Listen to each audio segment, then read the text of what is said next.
আবারও 5 বাংলাদেশি সহ একজন দালাল গ্রেপ্তার আগরতলার এনসিসি থানার পুলিশের হাতে। ধৃত অভিযুক্তরা নন্দননগর এলাকায় ঘোরাফেরা করছিল। তাদের চালচলন দেখে স্থানীয়দের সন্দেহ হয়। স্থানীয়রা বিষয়টি এনসিসি থানায় জানান। খবর পেয়ে এনসিসি থানার পুলিশ নন্দননগর বাজার গিয়ে দেখতে পায় 5 জন লোক বাজারে ঘোরাফেরা করছে। তারপর তাদের জিজ্ঞাসাবাদ করলে তারা কোনো সঠিক উত্তর ও পাসপোর্ট দেখাতে পারেনি।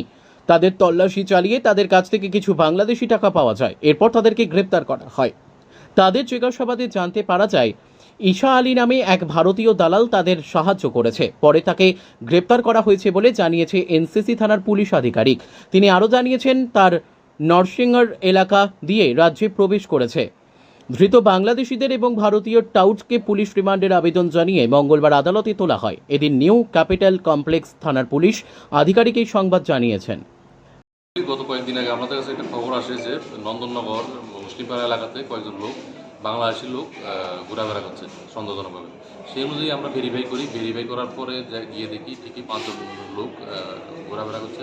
ওদেরকে জিজ্ঞাসাবাদ করার পরে ওরা প্রথম সাসপেক্টেড কথা বলছিল। সঙ্গে ওদেরকে চেক করার পর ওদের কাছ থেকে আমরা কিছু বাংলাদেশ কারেন্সি উদ্ধার করি এবং সঙ্গে সঙ্গে ওদেরকে আমরা জিজ্ঞাসাবাদ করার পরে ওরা কোনো ভ্যালিড কোনো পাসপোর্ট বা ডকুমেন্ট কোনো কিছু দেখাতে পারেনি।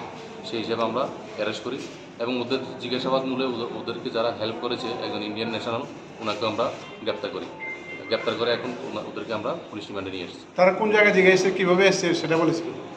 ওরা এই নরসিংগড় এলাকা দিয়ে এসেছে এই ইন্ডিয়ান টাউনের সহায়তায়। ইন্ডিয়ান যে লোকটা তার নাম কি? ওর নাম হলো ঈশা আলী, তার নাম হিরো। বাড়ি কোথায় তার? ওর বাড়ি হলো গিয়ে মুর্শিদাবাদ। আচ্ছা, কারেন্সি কত ছিল টাকা? কারেন্সি 1550 টাকা। আর কিছু